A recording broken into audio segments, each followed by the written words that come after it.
Hi there, and welcome to Breaking Alpha.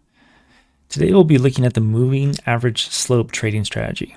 In this video, we're going to explore what the strategy is, how it works, the key features you need to know, how to calculate in Excel, and more importantly, how to use it effectively. This video and channel are for educational purposes only. Breaking Alpha is not affiliated with any financial institution. Data shown in this video should not be considered recommendations or solicitations for investments. This is not investment advice. Breaking Alpha provides purely educational material to allow you to become a more informed trader. Those looking for investment advice should seek out a registered professional. Breaking Alpha is not responsible for investment actions taken by viewers. So, what is a moving average slope strategy? The moving average slope strategy is a technical approach that uses the slope of a moving average to determine the trend of the market. And then, in theory, you can buy and sell accordingly. So we're going to calculate that here. So firstly, we have our example data, as you've seen before. And one parameter we're going to need is the moving average. So standard, I like to just use a 21-day moving average or 21 time frame moving average. And what this allows us to do, this gives us a good idea of where the market's heading without moving too quickly. So with this example data, we're looking at Apple. We have a 5-year time frame. We're using daily intervals, and we have an investment amount of $5,000. So our first parameter, we're going to calculate this off of the open. But in order to do that, we're going to need our moving average. So I'll call it MA there. And what we're going to do is just use a simple average function, but we're going to count down by 21 cells to do this. So you have 1, 2, 3, 4, 5, 6, 7, 8, 9, 10, 11, 12, 13, 14, 15, 16, 17, 18, 19, 20, 21. So in the 21st one, we're going to type in average. And we're going to average off of the open. So what we're going to do is we're going to select the first 21 open signals, and we're going to close that parentheses. When we do that, it gives us a number, and it gives us an average over these 21 signals. So we drag it down, we can see it changes. And if we look at this one, you can see that, hey, it's not averaging from the start, it's just averaging the last 21 signals. All right, so now we have our average. Now we need to understand the trend. So obviously, this trend, there is no trend here because we don't have an average. So we're going to start down here. And we can't really start with the first one because, well, it doesn't make sense. There's nothing to go against. So we're going to open. And what we're going to find out is if the current one is greater than or less than the previous one. So we can say if our current cell is greater than or equal to the previous cell, we're going to say we are in a bull trend. And if it's not greater than or equal to, we are going to say we are in a bear trend. So we close that out. Bear. So we see it is less. Cell I-30 here is less than I-29, so we are in a bear trend. And if we pull that down, we can see we're in a bear trend all the way down. You can see this average here in each cell is dropping. So if we continue to pull that down, here we have one. Here we have 36.24, and this one's 36.25, so it changed directions. So now we are in a bull trend. All right, so we know it works. Now, the next thing we need to do is determine how many shares we're going to buy with this. That's pretty important to determine our net profitability. So what we need to do to determine our net profitability and determine if there's shares is we need to determine if there is an action. And how we're going to do that is we're going to go back down here where it starts. And maybe one more since the previous one doesn't have any. And we're going to say if this cell, J31, is equal to J30, we're not going to do anything. But if it's different, we're going to say trade. All right, then we have that. Let's drag it down. Look, and we see here we have a trade. So it went from a bear market to a bull market. Therefore, hey, we need to trade. And that brings us to our next thing. What are we going to do with that? So here's we need to determine if we need to buy shares. Buy shares. So once again, we know we have a trade here. So if we need to buy shares, what do we need to do that? So we can say if this cell is equal to trade, and if this cell, oops, clicked off there, my apologies, let's open parentheses, and if this cell is equal to bull, what do we do? And you can see up here in the top left. So what do we do if it's there? So if it is there, what we're going to do, we're going to open parentheses, and we're going to take the price, the open price particularly, since we do know we're in an open trend, we can trade very close to that. We can take the open price, but we need to figure out how many shares we have. So we need to take the investment amount, and let's lock that in since we're using standard position sizing of 5,000. And we need to divide that by the open price. Okay. And if it doesn't equal to bull, we're not going to do anything. We'll calculate that later on. Oops, a bit of an error there.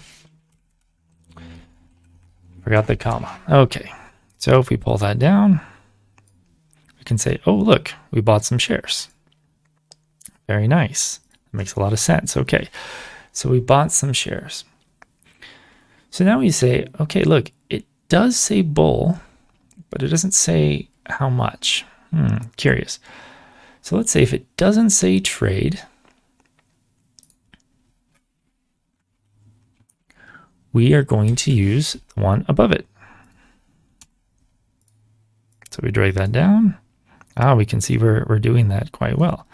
So we're pulling the shares from above it. And of course, here we have 0 shares since we're in a bull market. And let's see if that continues. Let's drag this down. Still in a bull market. So it's a very vibrant bull market over here. Still in a bull market. Okay, here we go. Now we can see it working here. So what happens here is it says, hey, look, we're getting out. We're done. We're trading. So we switched over to a bear market. We have a trade action, and we're going to sell those shares. So instead of buying shares, what do we do when we do that? We need to sell shares. All right, so sell shares, it should be similar, but instead of bear to bull, we're going to do bear. So what I'm going to do is just copy the previous one. Copy that over. You can see I pasted it here. Instead of saying bull, we're going to change that to bear. And instead of taking the total investment amount divided by the shares, we want to take the shares and we want to multiply them by the open. Remember the shares from the previous time frame, since now we're taking action against them. And if we're not doing anything, we're just going to remain in that value.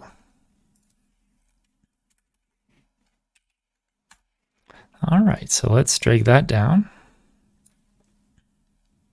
Okay, then we have our price here. Let's format that properly to accounting. So we say, oh, look, this is nice. So what did we do here?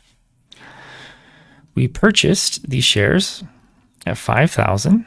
That's easy. We always purchase at 5,000, this investment amount up here because of our position size. And here we're selling the 135 shares, and we saw a total return of 5,372. Okay, here in the next one, we bought for 1 day, about 126 shares, and we sold them at a loss for 49.33. Okay, so then that's quite easy. Now what do we need? Well, we need our profit and loss.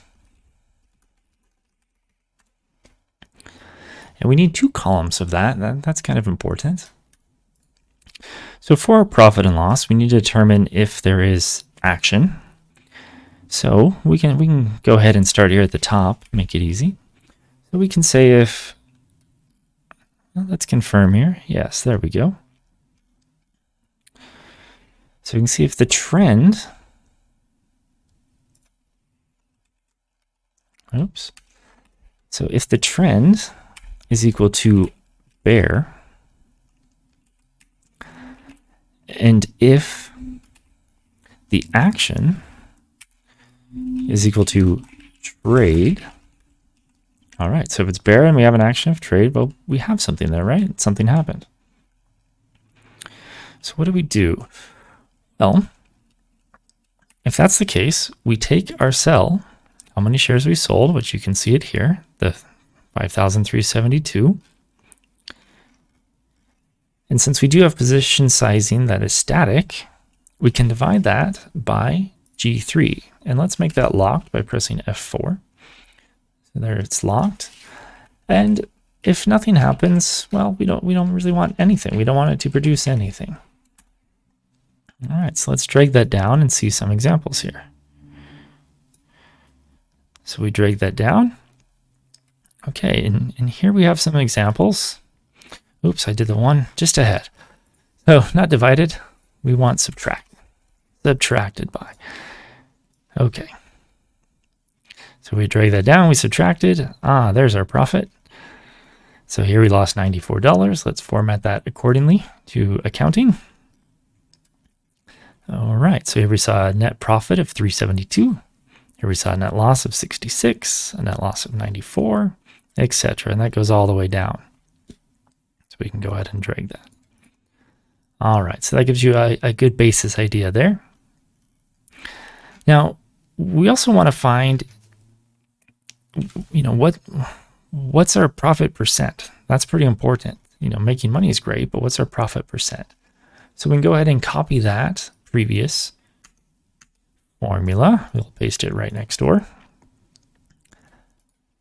Instead of that, we want to, instead of subtract, rather, we want to divide. All right, so we want to divide there, and then that will give us the proper number. But because we want a percentage, we also want to subtract that by 1. So that will subtract our initial investment value from the percentage. So if we hit enter and we format that as a percentage and we drag it down, all right, there you can see. Oops. Maybe. All right, there we go. So as you can see here, we have a 7.54% profit, which is not bad. That's not bad at all. All right, so let's drag that up to the top. Okay, since now they're calculated, as we can see here, we can go ahead and we can drag all these rows that we've done all the way down to the bottom. And we can see what the performance is next across this trading algorithm. All right, so you can see in each one, we're getting the position, the action, etc. Loss of 10%, that's not great, but hey, that gain is 17%, I'll take that. All right, so now what we need to do is we need to figure out our net profit and loss for this time frame. And that's an easy formula to do. Equals, and we just want to sum, and we want to sum n all the way down to the bottom here. What row is that? So 1,266. What's the sum? Okay. I'll accept that. Great. Now we want to get O for the profit and loss percent. We'll drag that over, change it to a percentage. Not bad. So for this trading algorithm we calculated using the moving average slope, we saw a net profit of $6,953 or 139%. And that is on top, that's profit on top of our investment amount. So quite good. So let's take this and let's apply it to our other strategies. Google, for example, or Tesla. So go back to the trading indicator. We'll take this, we'll Control Shift down, a couple times. There we go, down to the bottom. We'll copy it. Select our table here. Select all of them across the bottom to paste it on all of them. And place it in. Okay. So if we adjust these columns over, let's change those width to 12 maybe. There we can see our profit here. So we can see our profit, in this case Apple. And if we look over at Exxon, we can see the same thing. We had a bull market here and it bought, and then it sold at a loss. But you realize our profit and loss isn't quite there, and the reason why is we forgot to copy it. So we'll grab that from the trading algorithm, move it over and copy it there. And we should be able to see our profit and loss. Good, it does come up. It works in each one. Some great profit there in Tesla. Amazon did okay, Google did okay, Microsoft did okay, Apple is okay as well. So if we look at the overview, here we can see how the moving slope average performed across all the tickers. And we saw between all of them, we saw a net profit of 75,000 or 75% net profit. That's quite good. However, you see here in Visa, only a net profit of $25. Not great for 5 years. In Walmart too, $34. Again, not very great considering the 5-year time frame. So with the total balance here, we saw 75,000. That's wonderful. And the gross, so we take the $5,000 invested in 20 tickers for a total investment value of 100,000. We saw a gross profit of 175%. That's the gross return. So we got 100% of our money back plus 75%. And, you know, across the average here per ticker, we saw an average of $3,600 roughly in profit. That's not bad either. However, compared to the buy and hold, which you could consider the market change over time, we did see a bit of a loss. So the market performed quite well, and we saw $184,000 return on our investment of 100,000 for a total profit of 184,000. That's a good rate. However, the profit and loss of the moving slope average well underperformed the buy and hold strategy by 109%. So buy and hold would have been king over this 5-year time frame. However, 75% profit is quite good, and that may work out quite well in your trading thesis. Obviously, it depends. Diversification is key, but keep that in mind. There are some advantages of reducing volatility and taking advantage of the market. So those things need to be considered. And you see a great example here of Exxon. So Exxon here performed quite well with the moving slope average. We saw a profit of 118%. That's wonderful. However, against buy and hold, it only had a profit of 18%. So that's something that needs to be considered of why did this happen? One can definitely say volatility. I think that would play a factor here when you're looking at moving averages. So if that fits into your investment thesis, hopefully this helps and hopefully you can learn from it. As always, there's risk. Please touch your approach, manage it, and feel free to comment. I'm happy to answer any questions you may have. Thank you very much for watching and happy trading. This video and channel are for educational purposes only. Breaking Alpha is not affiliated with any financial institution. Data shown in this video should not be considered recommendations or solicitations for investments. This is not investment advice. Breaking Alpha provides purely educational material to allow you to become a more informed trader. Those looking for investment advice should seek out a registered professional. Breaking Alpha is not responsible for investment actions taken by viewers.